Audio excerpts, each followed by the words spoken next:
Selamat pagi anak-anak. Bagaimana kabarnya hari ini? Ibu harap anak-anak dalam keadaan sehat. Anak-anak, hari ini pelajaran agama, dan sebelum kita memulai pelajaran, mari kita mengawali pelajaran kita dengan doa. Anak-anak, mari kita berdoa dalam nama Bapa dan Putra dan Roh Kudus. Amin.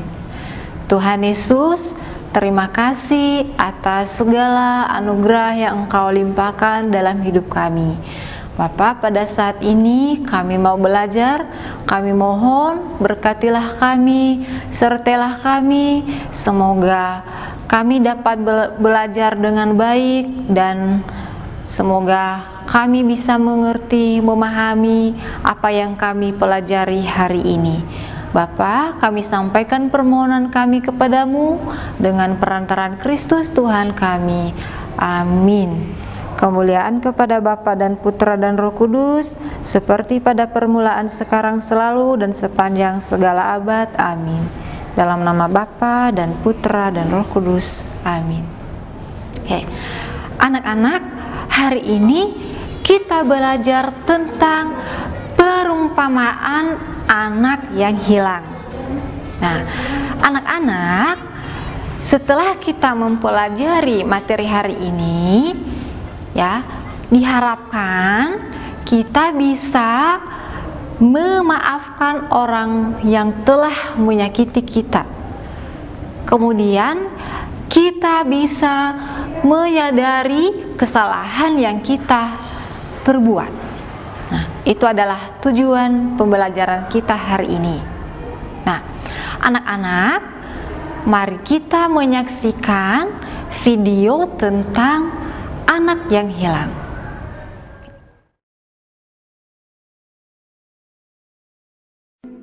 Ada seorang mempunyai 2 anak laki-laki. Kata yang bungsu kepada ayahnya, "Bapa, berikanlah kepadaku bagian harta milik kita yang menjadi hakku." Lalu ayahnya membagi-bagikan harta kekayaan itu di antara mereka. Beberapa hari kemudian, anak bungsu itu menjual seluruh bagiannya itu lalu pergi ke negeri yang jauh. Di sana ia memboroskan harta miliknya itu dengan hidup berfoya-foya. Setelah dihabiskannya semuanya, timbullah bencana kelaparan di dalam negeri itu, dan ia pun mulai melarat. Lalu ia pergi dan bekerja pada seorang majikan di negeri itu. Orang itu menyuruhnya ke ladang untuk menjaga babinya. Lalu ia ingin mengisi perutnya dengan ampas yang menjadi makanan babi itu, tetapi tidak seorang pun yang memberikannya kepadanya. Lalu ia menyadari keadaannya. Katanya, "Betapa banyaknya orang upahan bapakku yang berlimpah-limpah makanannya, tetapi aku di sini mati kelaparan. Aku akan bangkit dan pergi kepada bapakku dan berkata kepadanya, 'Bapa, aku telah berdosa terhadap sorga dan terhadap Bapa. Aku tidak layak lagi disebutkan anak Bapa. Jadikanlah aku sebagai salah seorang upahan Bapa.' maka bangkitlah ia dan pergi kepada bapaknya. Ketika ia masih jauh, ayahnya telah melihatnya. Lalu tergeraklah hatinya oleh belas kasihan. Ayahnya itu berlari mendapatkan dia lalu merangkul dan mencium dia. Kata anak itu kepadanya, 'Bapa, aku telah berdosa terhadap sorga dan terhadap Bapa. Aku tidak layak lagi disebutkan anak Bapa.' Tetapi ayah itu berkata kepada hamba-hambanya, 'Lekaslah bawa kemari jubah yang terbaik, pakaikanlah itu kepadanya, dan kenakanlah cincin pada jarinya, dan sepatu pada kakinya. Dan ambillah anak lembu tambun itu, sembelihlah dia, dan marilah kita makan dan bersuka cita. Sebab anakku ini telah mati dan menjadi hidup kembali.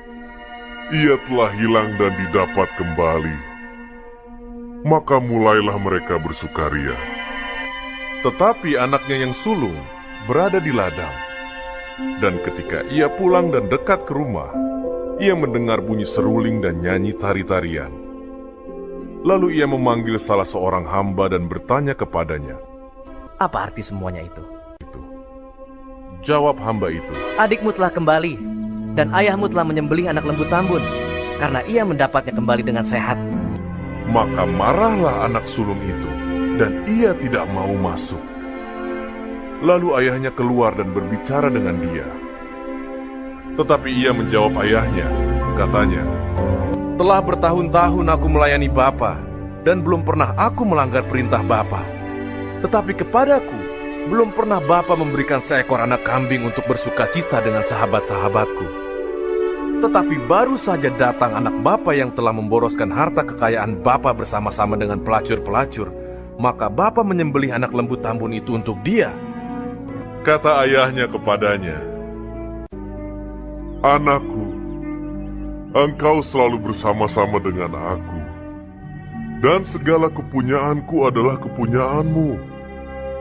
Kita patut bersuka cita dan bergembira, karena adikmu telah mati dan menjadi hidup kembali. Ia telah hilang dan didapat kembali." Oke. Anak-anak, di video tadi ya, kita melihat di situ ada seorang ayah mempunyai dua anak.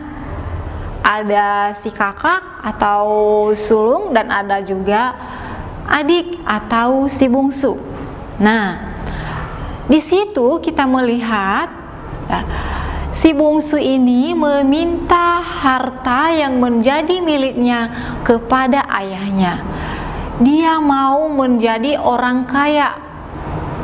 Nah, sehingga dia meminta harta yang menjadi miliknya kepada ayahnya. Nah, setelah itu ayahnya membagi-bagikan harta kepada kedua anaknya. Nah, si bungsu ini ya, setelah menerima harta dari ayahnya, lalu dia pergi di tempat yang lain, pergi ke negeri lain, pergi ke kota yang lain. Nah, di sana dia menghabiskan harta yang diberikan oleh ayahnya. Dia bersama-sama dengan temannya, pokoknya semua harta yang dikasih oleh ayahnya dia menghabiskan untuk berfoya-foya. Nah, apa yang terjadi? Setelah uangnya habis, setelah hartanya habis, maka si bungsu mengalami penderitaan kelaparan. Karena dia tidak mempunyai uang lagi, tidak punya harta lagi. Nah, setelah dia menderita kelaparan, akhirnya si bungsu ini pergi dan bertemu kepada seorang majikan. Ya, dia mencari pekerjaan, lalu majikan itu memberikan pekerjaan kepadanya, menyuruh dia untuk pergi ke ladang dan menjaga peliharaan babi. Nah, di sana si bungsu ini dia memelihara babi, kemudian karena dia lapar, ya, dia mau memakan ampas dari makanan babi itu. Bayangkan, ampas aja tidak ada satupun yang memberikan makanan kepadanya. Nah, disitulah si bungsu menyadari kesalahan yang dia lakukan. Dia menyesali kesalahan yang dia lakukan. Si bungsu mengatakan, "Sekian banyak orang upahan atau pekerja di rumah ayahku tidak pernah berkekurangan makanan. Tapi di sini apa yang saya rasakan? Saya mati kelaparan. Saya ini benar-benar telah berbuat dosa kepada ayah saya, telah berbuat dosa kepada Tuhan." Nah, dari situ dia menyadari kesalahannya. Si bungsu mengatakan, "Mulai sekarang saya pergi dan mau kembali ke rumah ayahku." Ya. Dan ketika saya sampai di rumah ayahku, nanti saya mengatakan kepada ayahku, "Ayah, saya telah berbuat dosa kepada Tuhan dan saya telah berbuat dosa kepada ayah.